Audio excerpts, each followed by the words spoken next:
Mga ka-TNBS, step by step process kung kayo ay mag-change classification from private to for hire.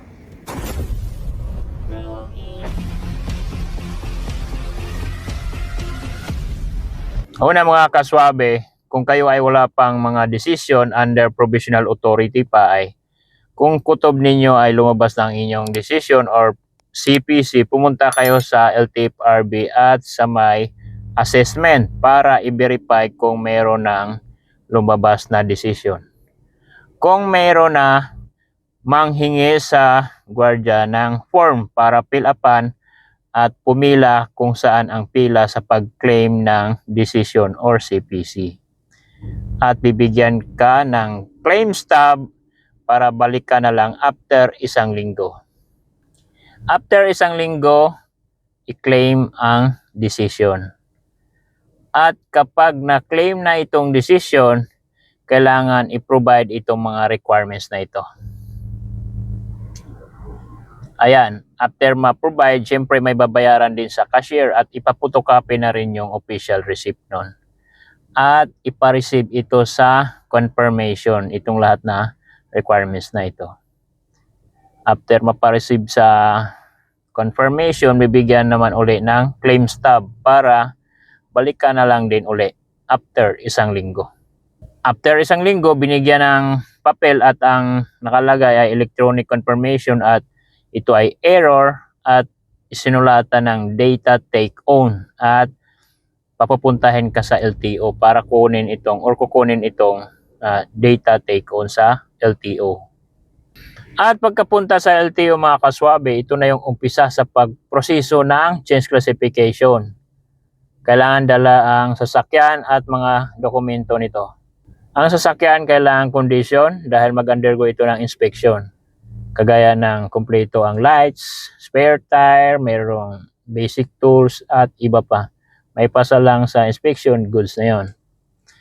At mga requirements gaya ng decision from LTFRB at itong certified true copy ng ORCR, bank conformity, at itong electronic confirmation kung yun ang meron kayo, gaya ng meron nakasulat na data take own. At magpapotocopy na rin ng 2 valid ID. Tapos pirmahan na rin. Tapos pumunta sa LTO. Kung dito kasi may LTO main, punta kayo sa may gawing for hire. Babaybayin nyo lang yung East Avenue bago mag-chowking. Doon kayo pumila sa may guardhouse para sa inspection. At hihingiin ng gwardiya itong requirements na kinakailangan nila. Photocopy ng ORCR at decision. Tapos tatatakan nila yon. Tapos tuturo kayo kung saang pinto kayo papasok. Siyempre, i-guide muna kayo kung saan kayo mag-parking. Tapos, pag nakapark na kayo, pasok kayo doon sa pintong itinuro. Dalawang section na andun. Sa gawing kanan, inspection. Sa gawing kaliwa, registration. Siyempre, ang unang proseso sa may inspection, sa may gawing kanan. Iabot nyo doon sa unang misa at i-assist kayo kung saan proseso kayo.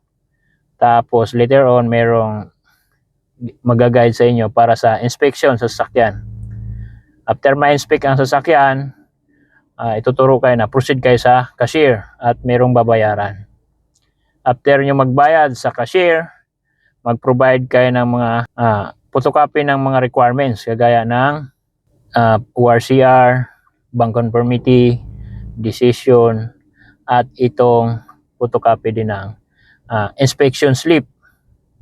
Dalawang pares o dalawang set nun. Dahil ang isang set iabot doon sa pinto ng data take own.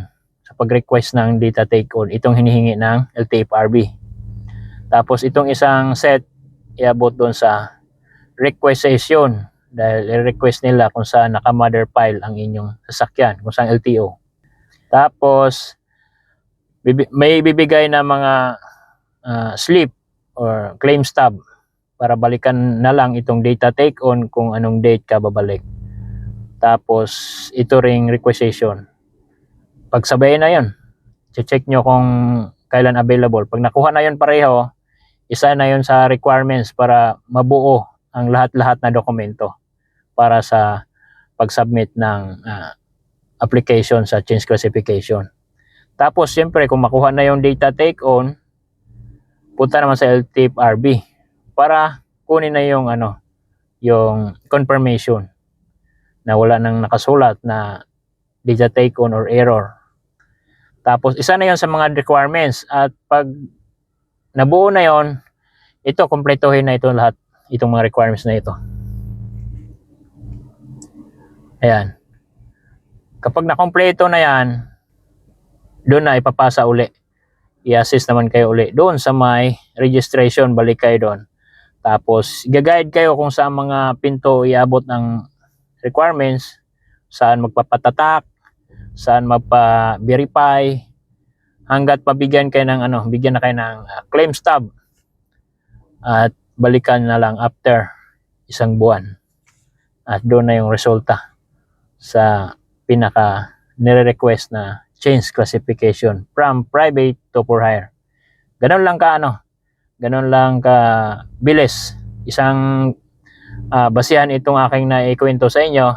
Disclaimer po, base lang sa aking karanasan sa pagpa-change classification itong bago lang.